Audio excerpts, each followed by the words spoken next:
ಪ್ರೀತಿಯ ಪ್ರೇಕ್ಷಕರೇ ಹಾಗೂ ಮಾಧ್ಯಮ ಮಿತ್ರರೇ, ನಾವು ಈ ಬಹಿರಂಗ ಪತ್ರವನ್ನು MRT ಮ್ಯೂಸಿಕ್ ಸಂಸ್ಥೆ ನಮ್ಮ ಮೇಲೆ 2 ಹಾಡಿನ ಹಕ್ಕು ಉಲ್ಲಂಘನೆಯ ಆರೋಪ ಮಾಡಿರುವುದರ ಬಗ್ಗೆ ಪ್ರತಿಕ್ರಿಯೆ ನೀಡಲು ಬರೆದಿರುತ್ತೇವೆ.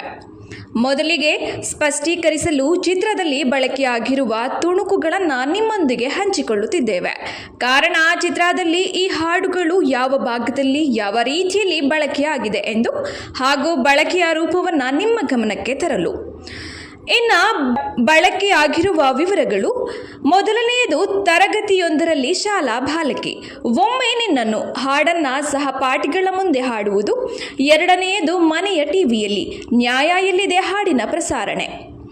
ಈ ಮುಂಚೆ ಅಂದರೆ ಬ್ಯಾಚುಲರ್ ಪಾರ್ಟಿ ಸಿನಿಮಾ ತೆರೆ ಕಾಣುವುದಕ್ಕೂ ಮುನ್ನವೇ ನಾವು MRT ಸಂಸ್ಥೆಯ ಮುಖ್ಯಸ್ಥರೊಂದಿಗೆ ಈ ಕುರಿತು ಮಾತುಕತೆ ನಡೆಸಿದ್ದೆವು. ಆದರೆ ಅವರು ನಮ್ಮ ಮುಂದೆ ಇಟ್ಟ ಶುಲ್ಕ ನಮ್ಮ ಬಜೆಟನ್ನು ಮೀರಿಸಿತ್ತು. MRT ಸಂಸ್ಥೆ ಶುಲ್ಕದ ಕುರಿತಾಗಿ ಮರು ಮಾತುಕತೆಗೆ ತಯಾರಿರಲಿಲ್ಲ. ಈಗ ನಮ್ಮ ಮೇಲೆ ಹಾಡಿನ ಉಲ್ಲಂಘನೆಯ ಆರೋಪ ಬಂದಿದ್ದು FIR ಕೂಡ ದಾಖಲಾಗಿದೆ. ಇದು ನಿಜವಾಗಿಯೂ ಹಾಡಿನ ಹಕ್ಕು ಉಲ್ಲಂಘನೆಯೇ? ಹಾಗಾಗಿದ್ದಲ್ಲಿ ನಾವು ತರಬೇಕಾದ ದಂಡವಾದರೂ ಎಷ್ಟು? ಏಕೆಂದರೆ MRT ಸಂಸ್ಥೆಯಿಂದ ಕೇಳಲ್ಪಟ್ಟದ್ದು ಬೃಹತ್ ಮೊತ್ತ ಎಂದರೆ ತಪ್ಪಾಗಲಾರದು.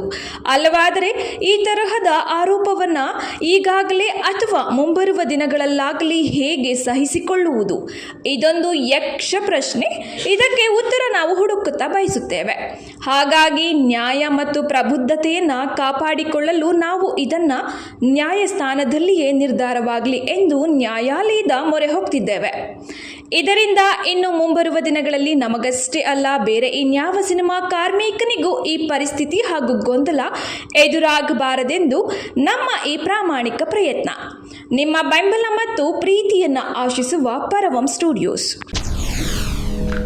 SSTV ಸಿನಿಮಾ ಜಗತ್ತಿನ ಕ್ಷಣ ಕ್ಷಣದ ಸುದ್ದಿಯೊಂದಿಗೆ.